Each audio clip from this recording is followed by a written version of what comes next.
परिवार ही बच्चों की प्रथम पाठशाला है, जहां उसके व्यक्तित्व का निर्माण होता है। परिवार द्वारा दी गई शिक्षा जीवन को आत्मसात करती है। महापुरुषों की जीवनी इस बात की साक्षी है कि उनके व्यक्तित्व के निर्माण में परिवार की प्रमुख भूमिका रही है। आदिम समय में जब आज की तरह शिक्षण संस्थाएं नहीं थी, तो परिवार ही शिक्षा की मुख्य संस्था थी। परिवार में ही बालक स्नेह, प्रेम, दया, सहानुभूति, त्याग, बलिदान, आज्ञा का पालन आदि का पाठ सीखता है। एक समय की बात है।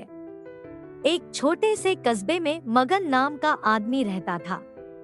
मगन अपने घर में बेटे और पत्नी के साथ रहता था।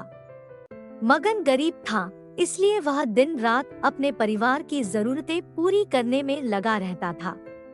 वह हर हाल में बेटे और पत्नी की खुशी चाहता था।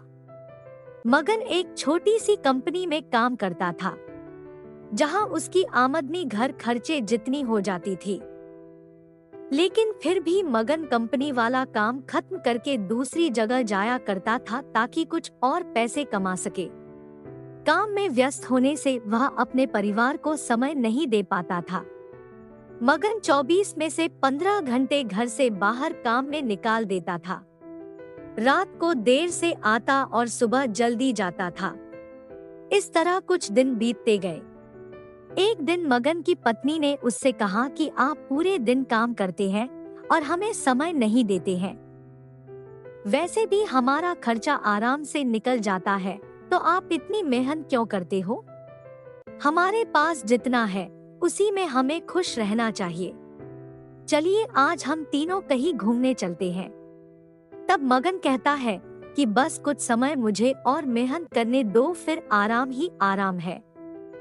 इस तरह मगन मेहनत करने में लगा रहता है। उसका बेटा भी उससे अक्सर कहता रहता था कि पापा आप मेरे साथ खेलो, बैठो और मुझसे बातें करो।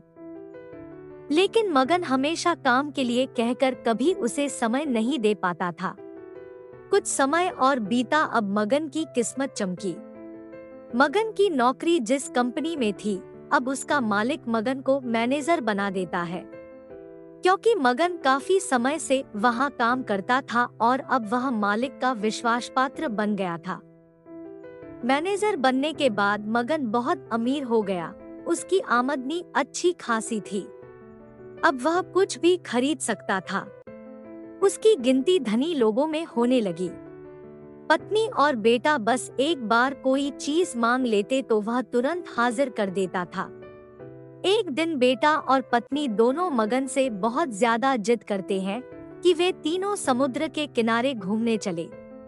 मगन कहता है कि ठीक है, आज चलेंगे, लेकिन मुझे कंपनी में थोड़ा काम है, इसलिए तुम दोनों समुद्र के किनारे पहुंचो, मैं सीधा कंपनी से काम खत्म करके पहुंचता हूँ। पत्नी और बेटा दोनों वहां चले जाते हैं।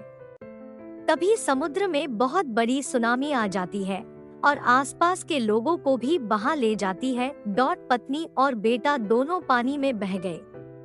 जब मगन वहां पहुंचता है तो ऐसी हालत देख घबरा जाता है।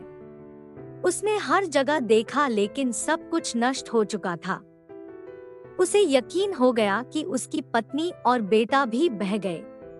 वो जोर जोर से रोने लगा और अपनी पत्नी की बात को याद करने लगा कि हमारे पास जितना है उसी में खुश रहना चाहिए और अपने परिवार के साथ खुशी के नए पल बनाने चाहिए, ताकि हम उसे हमेशा अपने दिल में संभाल कर रख सके।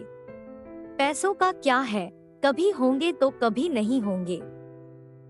हमें हमेशा अपने परिवार के साथ समय निकाल कर बैठना चाहिए, क्योंकि पैसा तो आता जाता है, लेकिन परिवार और प्यार बहुत मुश्किल से मिलता है। इसलिए अपने प्यार, घर और परिवार को वक्त दे और अच्छे पल बनाएं। दोस्तों, अगर मेरा वीडियो अच्छा लगा हो तो ऐसे वीडियो पाने के लिए please like, share and subscribe my channel. Thank you.